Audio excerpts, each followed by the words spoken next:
Si vous aimez le mystère, le paranormal, et que vous souhaitez en savoir plus sur les recherches en cours, eh bien restez avec nous sur Fréquence Évasion et découvrons ensemble en compagnie de scientifiques et de témoins les phénomènes que l'on dit surnaturels. Patience, c'est dans une poignée de minutes sur Fréquence Évasion. Fréquence Évasion. Fréquence Évasion. Dans quelques instants sur Fréquence Évasion, la clé du mystère. Aujourd'hui, nous serons à la fête de la science à Paris. À tout de suite. Fréquence Évasion Radio.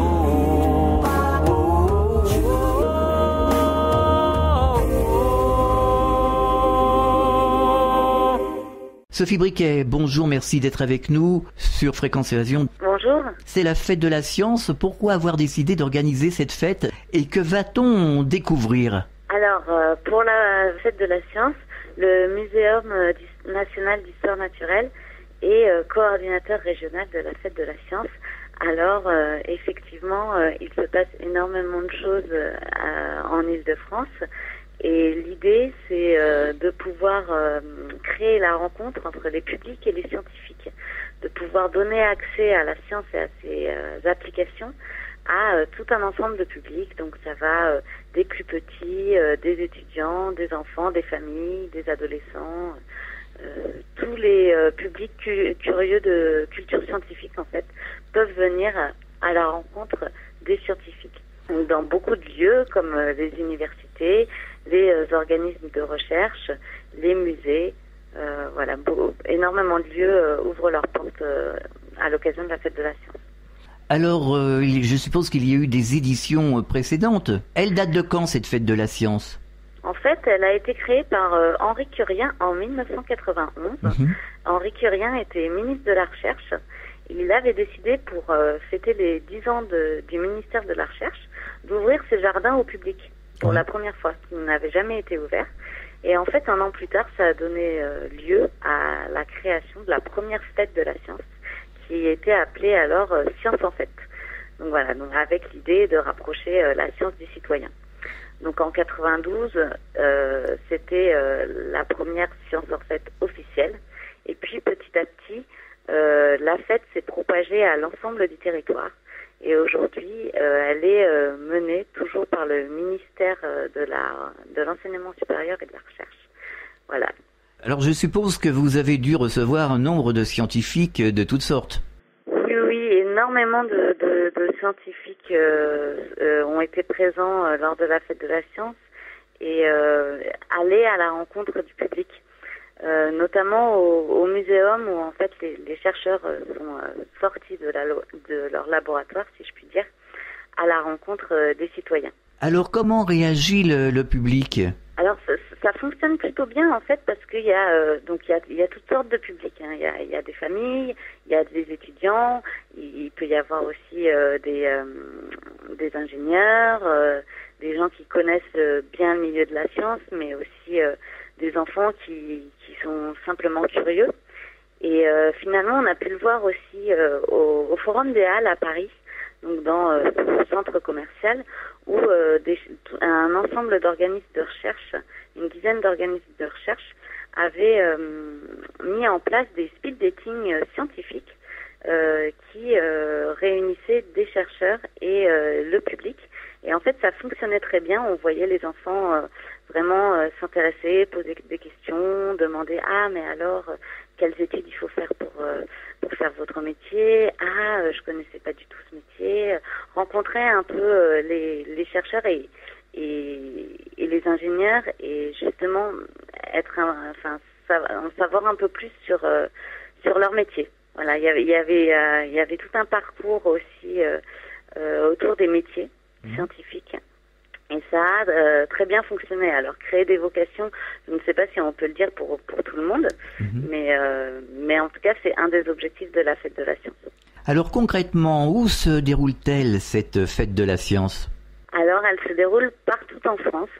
Il y a eu cette année plus de 1300 événements qui ont été créés à l'occasion de la fête de la science. Dans toutes les régions de la France, y compris en dom-tom. En Île-de-France, il y a eu plus de 80 événements. avec alors un événement, ça se situe à chaque fois dans un lieu bien précis. Et dans ce lieu, il y a plus d'actions déployées. Donc les actions, c'est par exemple un bar des sciences, des conférences, des projections de films, des ateliers de manipulation, par exemple, voilà, des rencontres, une multitude d'actions. Alors revenons à Paris, la fête de la science se déroule au Muséum. Aussi au Muséum, oui. Le Muséum a cette année, comme depuis de nombreuses années, participé à la fête de la science, oui. En ouvrant ses laboratoires, en ouvrant ses galeries, en installant des stands dans le jardin avec des ateliers de manipulation et notamment un atelier de fossiles de paléontologie organisé par Gaël Clément. Justement, nous allons lui donner la parole. Gaël Clément, bonjour, merci d'être avec nous. Avec plaisir. Alors, vous êtes paléontologue et vous participez depuis quelques années à la fête de la science. Quel est le travail d'un paléontologue ? Alors, le travail d'un paléontologue, c'est d'étudier la diversité du passé, c'est-à-dire tous les restes, donc ça peut être les restes fossiles, quand même voir les traces d'animaux ou de plantes qui ont vécu par le passé et de retracer un petit peu l'histoire évolutive des grands groupes jusqu'à l'image de la nature actuelle. Et donc, qu'est-ce que vous présentez exactement à la fête de la science ? Quelles sont les disciplines que vous présentez ? Alors là, moi j'étais responsable d'un atelier particulier qui s'appelait Voyage en 3D au cœur des fossiles. Et ça permettait de présenter un nouvel outil qui permet d'avoir encore plus d'informations sur nos fossiles. C'est un outil sur la base des rayons X, c'est tout à fait comme un scanner médical. Et donc ça permet de traverser la matière, ça permet de traverser les échantillons de roches ou d'ambre dans lesquels il y a des fossiles et de les visualiser et de les extraire en 3D virtuellement. Et donc ça permet donc d'avoir le maximum d'informations sur un fossile quand par exemple on trouve un crâne de dinosaure complet. On enlève d'abord la roche qui est autour, donc avec des petits outils, mais toutes les informations qui sont à l'intérieur de ce crâne de dinosaure, comme la cavité endocrânienne dans laquelle était positionné le cerveau, ou alors la racine des dents, tout ça n'est pas visible de l'extérieur, ou alors ça veut dire qu'il faudrait casser l'objet. Dans ce cas-là, c'est bien sûr impossible, hein, les objets fossiles sont très précieux, et donc avec ces rayons X, on peut traverser la matière et visualiser toutes les structures internes sans avoir abîmé l'objet. Donc c'est ça qu'on présentait avec des exemples de l'archéologie, donc avec des crânes de momies égyptiennes, des insectes par exemple de 120 millions d'années conservés dans de la résine fossile et qu'on arrive à extraire virtuellement et à zoomer, à tourner sur ordinateur ou sur grand écran. Et puis donc différents organismes fossiles comme des mammifères fossiles, des dinosaures. Comment on arrive à faire une datation ? Comment on arrive à faire une datation ? Ça, c'est une question qui est très très compliquée. En fait, il y a deux types de datation au niveau des fossiles. Il y a la datation relative, c'est-à-dire que les sédiments se sont déposés les uns après les autres au cours de la chronologie temporelle. Et ça veut donc dire qu'une couche de sédiments qui est située au-dessus d'une autre, ça veut dire que celle-ci est plus récente que celle qui est dessous. À partir de là, en faisant des corrélations stratigraphiques et en datant de façon précise, c'est-à-dire avec la datation absolue, avec des isotopes radioactifs, certaines de ces couches, on arrive à retracer comme ça, de façon relativement précise, hein. Bon, c'est à quelques centaines de milliers d'années près, mais quand on est dans des ordres de grandeur de plusieurs dizaines, voire centaines de millions d'années, là, ça ne joue plus beaucoup. On arrive comme ça à dater assez précisément donc les différentes couches que l'on peut rencontrer sur la Terre. Est-ce que vous travaillez en coordination avec d'autres scientifiques qui pratiquent d'autres disciplines ? Oui, tout à fait. Aujourd'hui, les disciplines scientifiques sont obligées, et c'est une très grande opportunité, de travailler en ce qu'on appelle la pluridisciplinarité. C'est-à-dire qu'aujourd'hui, on ne peut pas être simplement spécialiste de son groupe animal précisément, de son époque géologique précise. Il faut forcément, pour répondre à des questions beaucoup plus larges, beaucoup plus importantes, comme l'évolution du climat au cours des temps ou l'évolution de certains groupes animaux ou végétaux au cours du temps, de travailler avec des spécialistes d'autres disciplines scientifiques. Alors moi je suis paléontologue, je connais assez bien la géologie, je connais assez bien l'anatomie et les relations de parenté de mes groupes d'études, mais quand on est sur un site fossilifère qui présente un très grand nombre de plantes, un certain nombre de minéraux, etc., forcément, on fait appel aux spécialistes de chaque groupe, géologie, sédimentologie, paléoclimatologue, botaniste, pour travailler en commun, pour répondre aux questions par rapport à ce site fossilifère, et en comparant avec d'autres sites fossilifères, répondre à des questions encore plus larges, par exemple de répartition des continents au cours des temps, encore une fois de paléoclimatologie, même sur des dates très reculées de quelques millions d'années. Alors nous faisons beaucoup d'émissions ici à la radio sur la protection de l'environnement. Vous qui êtes chercheur et qui côtoyez des scientifiques et des chercheurs, est-ce que vous arrivez à mesurer à travers vos recherches l'état de la planète ? Oui, alors ça c'est une des spécificités importantes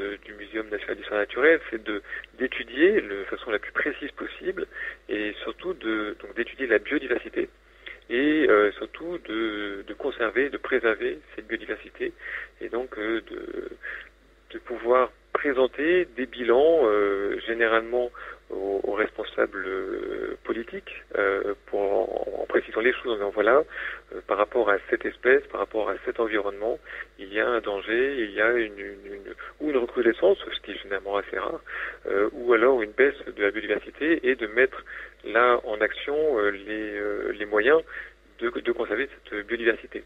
Alors là, il y a différentes techniques, hein. Il y a des groupes de recherche qui sont experts au sein du muséum, par exemple au suivi des migrations des oiseaux, la nidification des oiseaux ou alors la répartition de certains insectes, et également pour les plantes dans tous les pays du monde, hein, même les pays tropicaux, pour évaluer donc bien sûr preuves scientifiques à l'appui, une évolution dans un sens ou dans l'autre de la biodiversité. Alors aujourd'hui, quel est le bilan ? Alors le bilan, je suis paléontologue, donc moi j'ai surtout travaillé sur les biodiversités passées, mais bien sûr je m'intéresse à la biodiversité actuelle. Les bilans ne sont pas bons, je pense que tout le monde en est conscient. Bien sûr. Il y a, alors au niveau de l'ensemble, on va dire de la biomasse animale et végétale, c'est pas encore catastrophique. Le problème c'est qu'il y a une grande diminution du nombre d'espèces, et à l'inverse, il y a certaines espèces qui s'adaptent un petit peu, qui sont plus résistantes que les autres et qui s'adaptent à plus d'environnement, qui elles, au contraire, prolifèrent. Ce qui met une biomasse, on va dire, si on devait peser quelque part l'ensemble des plantes et des animaux qui est relativement stable, mais quand on regarde dans le détail, encore une fois, le nombre d'espèces décroît vraiment de façon très très importante. Et en tant que paléontologue, je peux vous dire que c'est pas une chute simplement naturelle. On parle souvent de la 6e extinction possible dans les années à venir, surtout liée à l'impact anthropique, donc aux activités humaines. Et ça, malheureusement, c'est une réalité, avec tous les dangers qu'une prise en compte, une prise de conscience, en tout cas, par rapport à ça, doit être prise très rapidement, parce que même si on arrête de dégrader l'environnement d'une façon ou d'une autre, hein, le but n'est pas d'accuser quelqu'un en particulier ou quelques groupes en particulier, mais les dégâts sont déjà quand même bien avancés et il faudra du temps, c'est une sorte de latence comme ça, de temps tampon qu'il va falloir suivre et qu'il va falloir assimiler et qu'il va falloir analyser malgré des décisions optimistes qui pourraient être prises par les gouvernements. Est-ce que c'est réversible vraiment aujourd'hui ? Est-ce qu'on peut dire que on peut faire machine arrière ?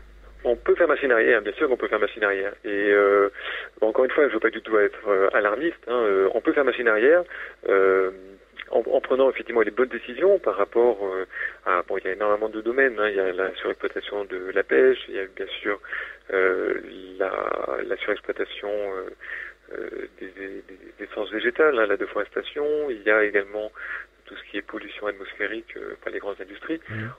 Encore une fois, je me répète, si on arrête, si on arrive à mettre en place les activités et les bonnes décisions à ce niveau-là, ça n'empêchera pas que pendant encore de nombreuses années, on ait une dégradation de notre environnement. Le problème, c'est que c'est pas immédiatement visible, on n'a pas un nuage noir au-dessus de la tête continuellement, et donc pour le grand public, et encore une fois pour les politiques, ça semble virtuel, ça semble pas forcément évident.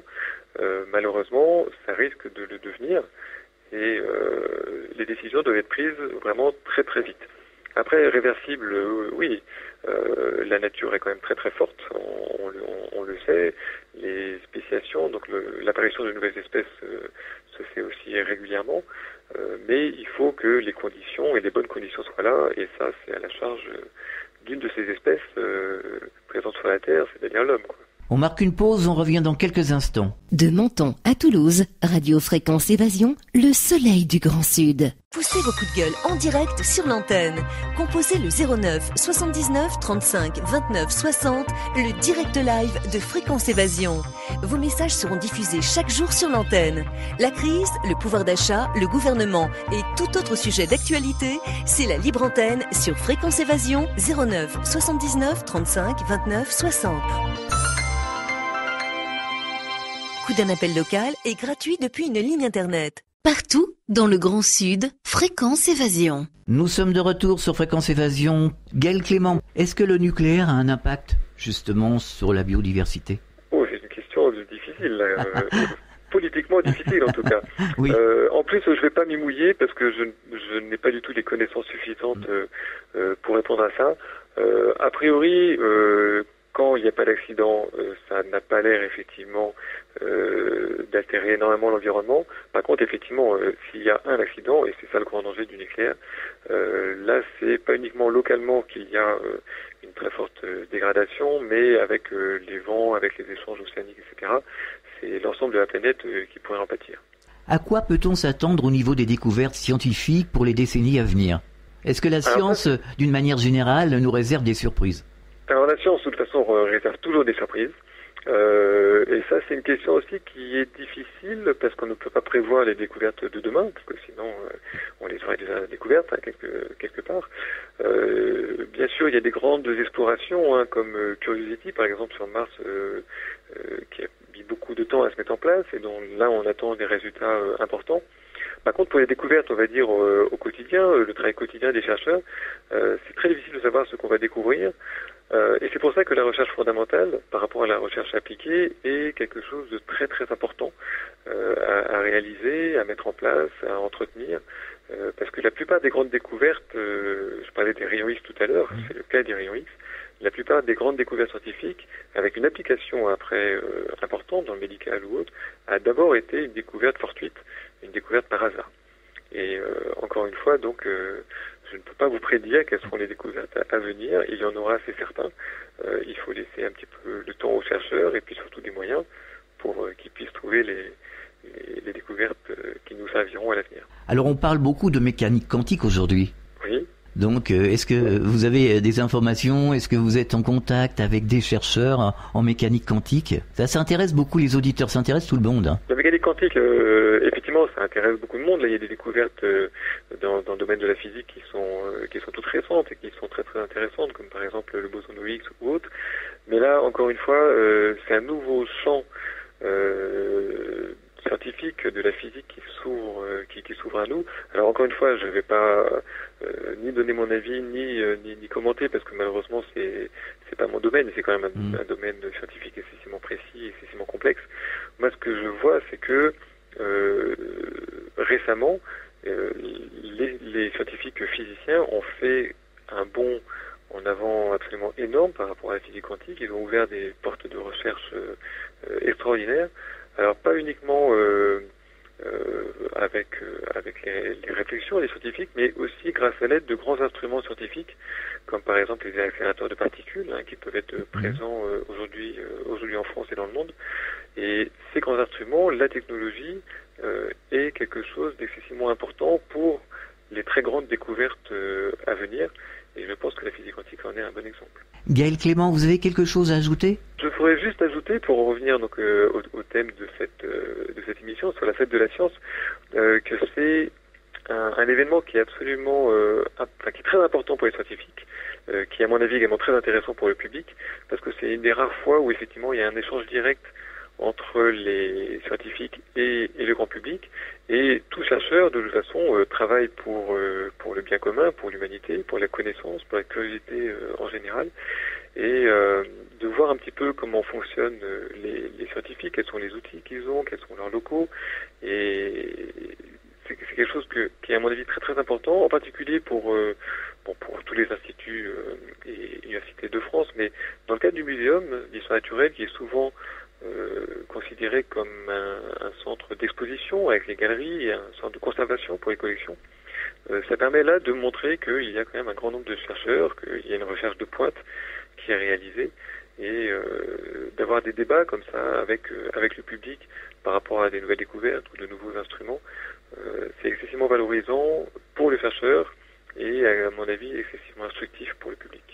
Alors je suppose que les visiteurs doivent vous poser des milliers de questions. Oui, alors ça c'est intéressant parce que généralement c'est un public familial qui vient nous voir. Alors les parents cherchent souvent des questions assez techniques pour soit un petit peu tester le chercheur, soit mieux comprendre.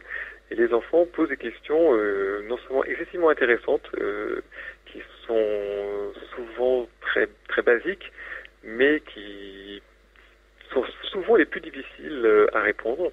Et donc du coup, ça oblige le chercheur à se repositionner par rapport à ça. Donc ça, c'est un très bon exercice. Et il y a souvent aussi des questions des enfants par rapport au métier du chercheur. Et ça, c'est également important parce qu'aujourd'hui, au niveau des universités, il semblerait qu'on enregistre une baisse des inscriptions dans les matières scientifiques. Et le fait que les enfants demandent quel type d'études avez-vous effectué pour être paléontologue ou pour être physicien ou pour être spécialiste de la biologie végétale, ça montre l'intérêt et je pense que les scientifiques présents au cours des fêtes de la science sont forcément excessivement passionnés, comme tout chercheur, par son métier, et donc arrivent vraiment à faire passer un message très fort auprès du public, en particulier auprès du jeune public, en espérant qu'effectivement l'idée c'est que ça crée des vocations. Et c'est pas trop rébarbatif? Rébarbatif? Ah non, absolument non. Pas. C'est jamais rébarbatif. Ça c'est ludique. Nos recherches au public. Ouais. Est-ce qu'on peut vous retrouver sur Internet? On peut retrouver le muséum et les différentes recherches, les différentes activités de recherche et les différentes missions du muséum, que ce soit l'enseignement, la conservation, la biodiversité, etc. Il y a un site effectivement qui est www.mnhn.fr. MNHN, ce sont les initiales du Muséum national Histoire naturelle. Et là, il y a tout un ensemble de liens sur toutes les activités du muséum. Merci à vous. À bientôt, au revoir.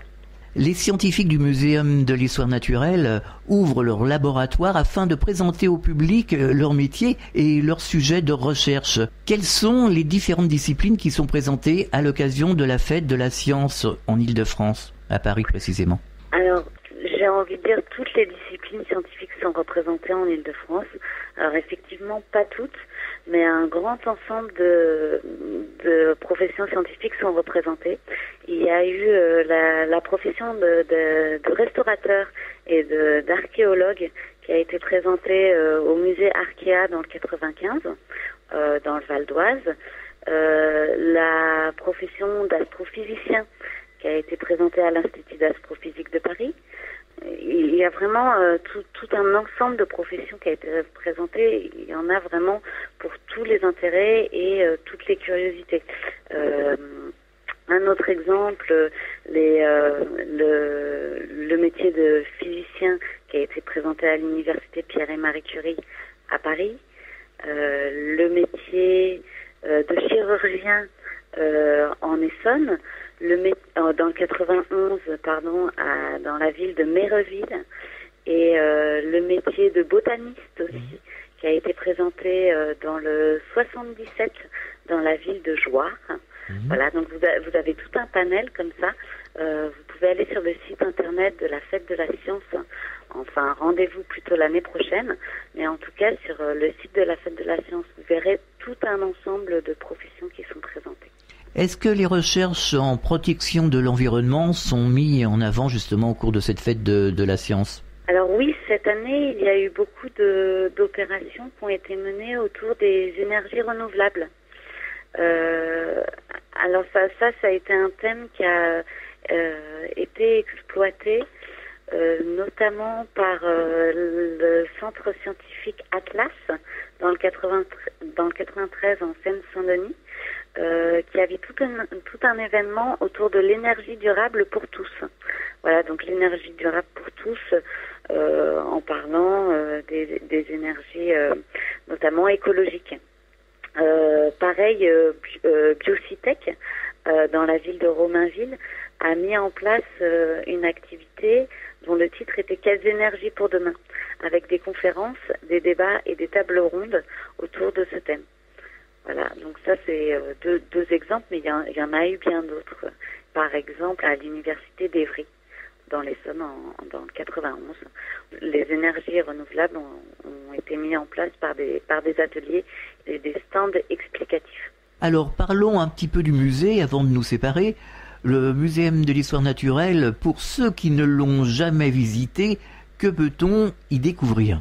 Au Muséum national d'Histoire Naturelle, on peut découvrir la galerie de paléontologie, également la grande galerie de l'évolution avec une exposition sur les grands dinosaures, et également tous les jardins du jardin des plantes qui font partie du muséum, ainsi que la ménagerie. Oui, il y a des animaux. Oui, la ménagerie, oui, avec des animaux et des walibis à voir. Ouais. Quel genre d'animaux ? Il y a des tigres, il y a des walibis, il y a des oiseaux, des singes, il y a même des crocodiles. Des crocodiles. Et à découvrir également les grandes serres du jardin des plantes, qui ont été refaites très récemment et qui sont vraiment très très belles. Alors pour ceux qui ne connaissent pas, ça se trouve où ? Alors ça se trouve à Paris dans le 5e. Il y a une entrée rue Buffon ou une entrée rue Cuvier, oui. Métro Jussieu ou métro Gare d'Austerlitz. D'accord, c'est la gare d'Austerlitz finalement. Voilà, voilà, tout à fait. Donc vous avez un site internet au muséum ? Oui, c'est www.mnhm.fr. D'accord. Et que peut-on trouver sur ce site ? Alors sur ce site, on retrouve tout le programme du Muséum national d'histoire naturelle. Il y a notamment aussi le programme des conférences aussi, des conférences ou d'autres événements ponctuels comme la fête de la nature par exemple. Sophie Briquet, est-ce que vous avez un message adressé aux auditeurs ? Si vous ne connaissez pas le Muséum national d'histoire naturelle, je vous invite à découvrir tout ce qu'il peut offrir. Et sinon, vous êtes les bienvenus pour le visiter une nouvelle fois. Merci à tous les deux d'avoir participé à cette émission et à très bientôt. Au revoir, merci. Au revoir. Fréquence Évasion.